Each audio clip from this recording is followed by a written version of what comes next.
Hi there. You are watching and listening to Sipping Off the Cuff on Tequila Aficionado Media on all of our platforms and networks. I'm Mike Morales here in Southern California. That gentleman out there is Matt Metris in Rochester, New York.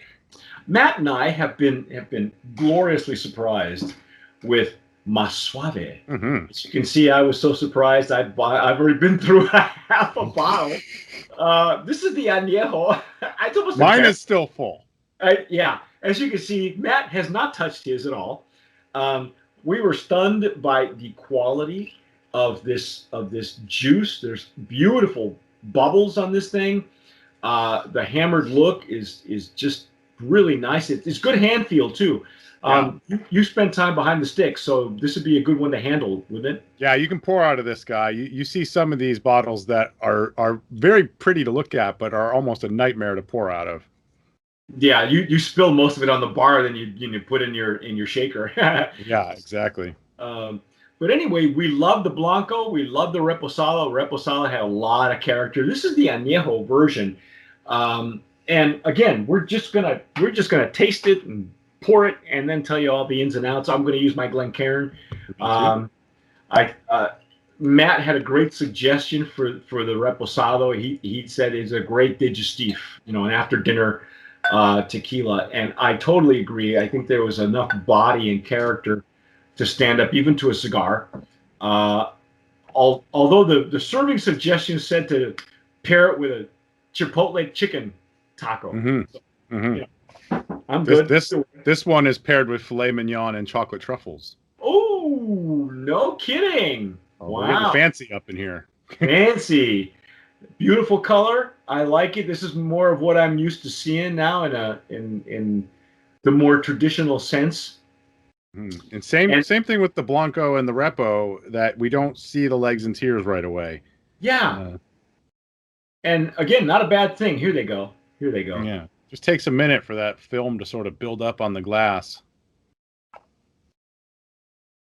To be fair, we do swirl these, and that's the Glencairn is specifically made for the whiskey and bourbon and Scotch. I mean, it's ideal for tequila.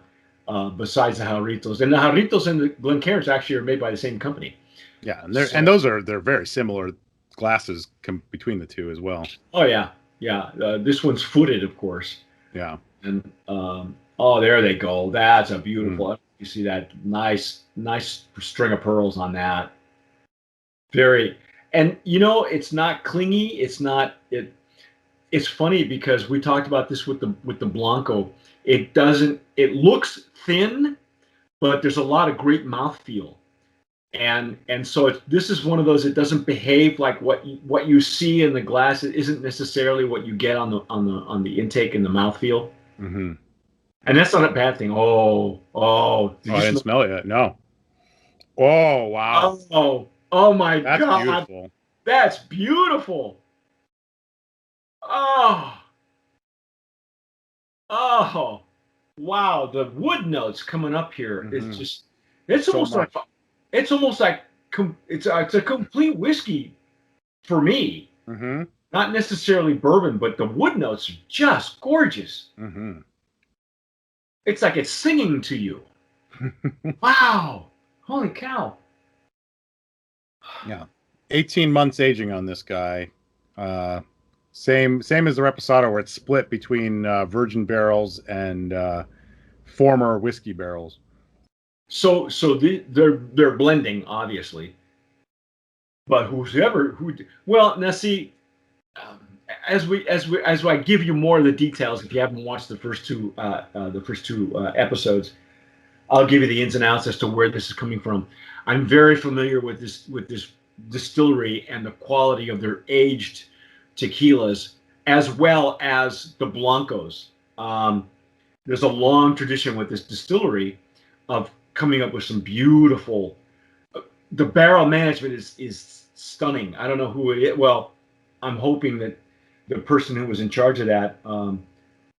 There was a death recently of one of the pillars of this distillery from COVID, sadly, and I hope he's not the guy that was overseeing the barrel management, because that would be sad.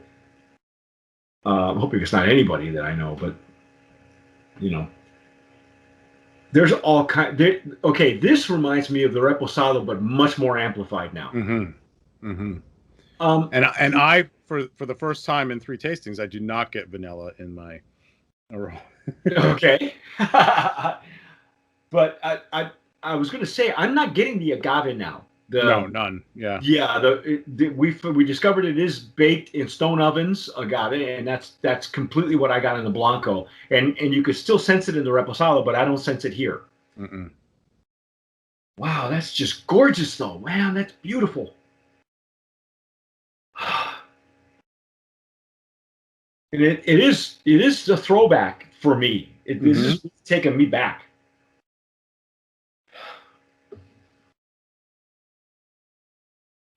Wow.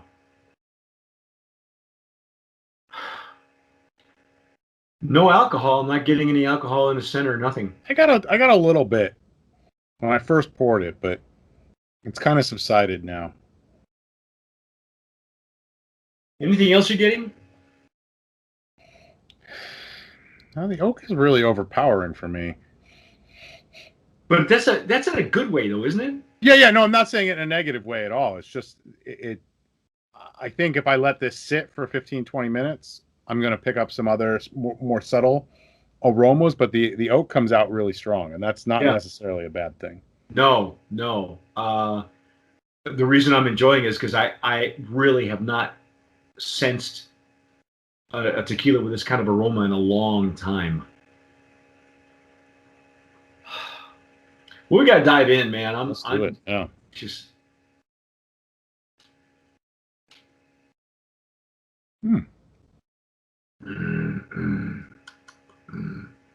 Oh my God. That is surprising. That is not what I expected from the aroma. There's a lot of sweetness right in the initial palate. Yeah. Almost some fruitiness. I'm picking up some of that citrus that I think you got in the Blanco. Yeah. Wow. And still there's that the explosion of pepper is not as pronounced like it was in the Blanco and Reposado. It's much more mellowed out. Mm-hmm. But the barrel just takes over, man. Yeah, it almost goes like sweet, pepper, oak, and then a little bit of ethanol. Like that's the order of operations, and beautiful finish on this too. Yeah. Yeah, all three had really long finishes. There's some neat stuff opening up on the sides of my cheeks during the finish too. I can't quite place it yet. It's almost caramely there, like at the very, very end. Yeah, I get it on the back of my palate, and it's not. There's no bitterness at all. None. And and again, depending on what tequila you're tasting, there's not a bad thing to have some bitterness. It's actually a good thing, but none. And you're right. The sweetness takes over, which is weird again because the aroma doesn't equal the what you're getting in the intake. Mm-hmm. We're being surprised at every expression. There's a surprise, and like I said, this takes me back to a old school tequila. In fact, I should probably just give you the ins and outs of the tequila. It is, if you haven't watched the other two tastings, it is from Gnome 1124. That's Tequilas del Señor. If you're unfamiliar with this distillery, you might be familiar with some of the brands that come out of there, like Old Dos Lunas used to come out of there, which was gangbusters. I remember brands like Rio de Plata. I think the other one was Rio del Señor, I think. Herencia de Plata, that was the other one. Herencia de Plata. And Herencias del Señor was a line of extra aged. As a matter of fact, that's where this bottle reminds me of. It looked like the bottle, but it was faceted. It was beveled, so it had it was a hexagon, and it came in a wooden box with a glass front that you could probably use for a humidor if you were But it was a nice display. It had a metal label on the front, and it came with a Riedel glass. And I had the 5-year, the 7-year, and then it started tasting like something else. They had like a 15-year, 14-year, or something like that. But oak heads went bananas over them. and they were hard to find. I don't even know if you can even still get them. But that's what the shape of this bottle is, the round version of that bottle. I wish I had it.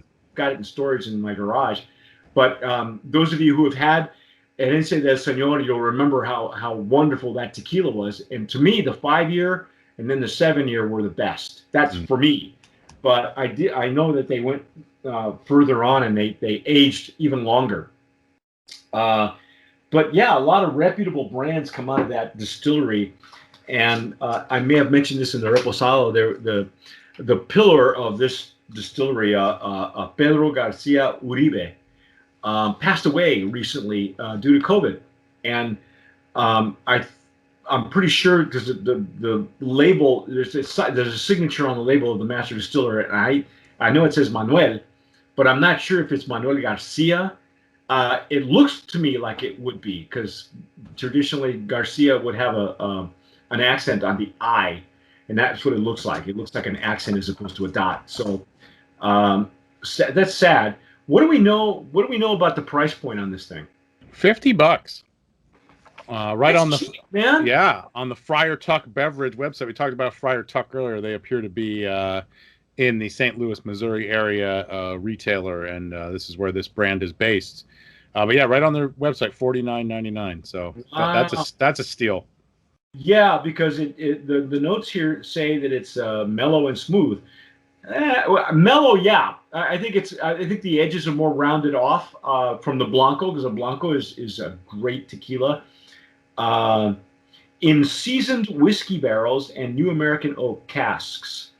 So it says you get warm vanilla. You said that was the first time you didn't. First time I didn't. Yeah, I know. Yeah. I'm just batting 0 today on the vanilla. Your palate's everywhere, bro. Go rinse out. Yeah. Now this is a double distilled. The Blanco is triple distilled. Wow, it says warm vanilla, raisins, and spiced plum. I do believe raisins. I believe dried fruit would be the thing, and maybe even I recall the older versions of the tequilas coming out of this distillery, you would get like dried cherries, dried fruit. So this is like a hint of that. If they rested it anymore, it would turn into some of those great tequilas that come out of that distillery. I miss it and I love it. I think you'll agree with me. It's got to be a Brand of Promise nominee. I made my own. Oh, look at that! You made one. Oh my God. It's delicious, but it is a throwback to the old recipes from this distillery. I got to tell you, I have not had these tequilas, any of these tequilas, even Dos Lunas in years. It's got to be over 5 years. So to me, it's reminiscent of some of the tequilas that I've had from them before. So that's what I was thinking too. Like I've had Dos Lunas probably in the last year. And we had a stockpile at the restaurant when we knew they were going under. We ordered a couple cases and kept it in the back. Good man. And there's a lot of reminiscent of that in this profile. So some distilleries have a certain stamp. For instance, Jose Cuervo has a certain stamp. You can smell it, you can taste it, you know it's a Jose Cuervo product, right? Cofradia, anything that comes out of La Cofradia, which makes Casa Noble, and they make Senor Rio, and one in Austin, 512 Tequila. They all had the same. You just knew where they were coming from because the Blanc Repo would have that stamp on it, and it's just unmistakable. Sometimes it's an aroma, sometimes it's a flavor, sometimes it's a style. But this one, that's why I think I'm so joyful about this tequila. Is that I've not had anything from that distillery in over 5 years and longer, I'm sure. So yeah, whoever was in charge of the barrel management really had the secrets down, and hopefully he hasn't been lost to us, because, oh my God, these are just great throwback tequilas. Brand of Promise nominee, that's our take on Masuave Anejo.